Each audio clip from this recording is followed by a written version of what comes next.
Hello, and thanks for joining me. Just a quick thought today about the way materialism is overtaking the adventure motorcycle world. Now, I love adventure motorcycles, and I think they are one of the best trends in motorcycling that I've seen in my lifetime. And over recent years, we've seen an explosion of adventure touring bikes that get better and better. It's a great time to be into motorcycle touring. Last year I had a test ride on the new Harley-Davidson Pan America, and considering that Harley-Davidson are jumping straight into a well-developed market, I think it's an excellent bike. And Triumph have just released a revamped version of their Tiger 1200, which offers considerably more power and less weight. And of course it comes with a slew of fancy electronics, as do the offerings of other manufacturers. So of course, BMW, Honda, Ducati, Yamaha, Kawasaki, they all offer great adventure touring bikes, which they have been gradually refining over several years. If I wanted a great bike to take me on a long tour, any one of those bikes would do the job very capably. And I say this with confidence because I've toured on several of these different bikes and I've had a great experience on all of them. But equally, I've toured on other less capable bikes and I've had a great time on those as well. Which brings me to the point of today's video. I think that many people have got themselves so caught up in this arms race of motorcycle specifications that they have lost sight of what adventure motorcycling actually is all about. Now, we all fall prey to this tendency, and I'm no exception. It's easy to get enthralled by specifications and performance figures.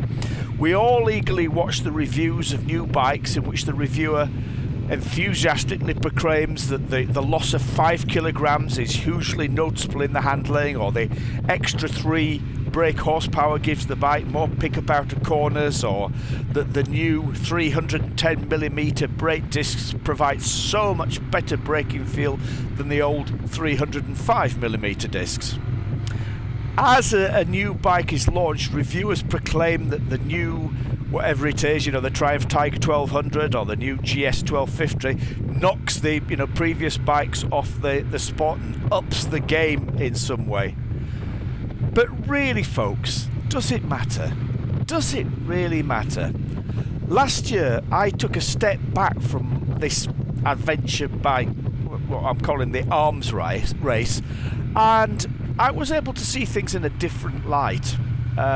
Maybe you already do, and maybe I'm just late to the party here, but I knew it was time to replace my trusty old BMW GS 1200. The bike was 12 years old and it had a hard life, and so I took a good look at the latest GS 1250, and I had a test ride on several other bikes, including the Harley Pan America, as I mentioned, and I eagerly soaked up any information I could about these bikes and the newly to be released Triumph Tiger. What changed everything for me was spending a lot of time last summer, because I was unable to tour, go further afield. Spent a lot of time last summer just riding around on my Triumph Bonneville T140, and that bike is 42 years old. It has absolutely no mod cons. It has no TFT dash, no rider modes, no ABS, no traction control. It doesn't even have an electric start. The only way to start it was with a Kickstarter. But I had so much fun on that bike, and I did do a bit of touring on it just round in the UK, and it made me realise that we don't necessarily need this bigger, better, more out of bikes.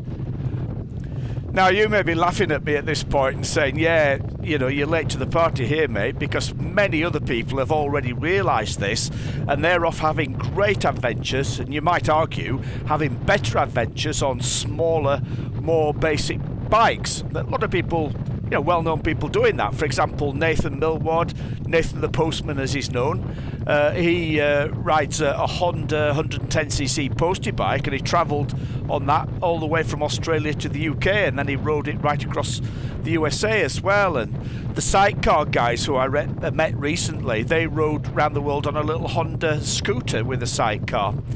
And of course, Itchy Boots is very well known for riding a little Honda. She rode a Royal Enfield Himalayan. She's now riding a little Honda as a cheap, basic touring bike. Stuck here a minute. I'll switch the camera off and switch it on again when I'm through these lights. Right, we're off again. So, the point I'm making is there's lots of people have fantastic adventures on smaller, basic bikes. So, I guess the point I'm trying to make here is that it's about the adventure, not the bike.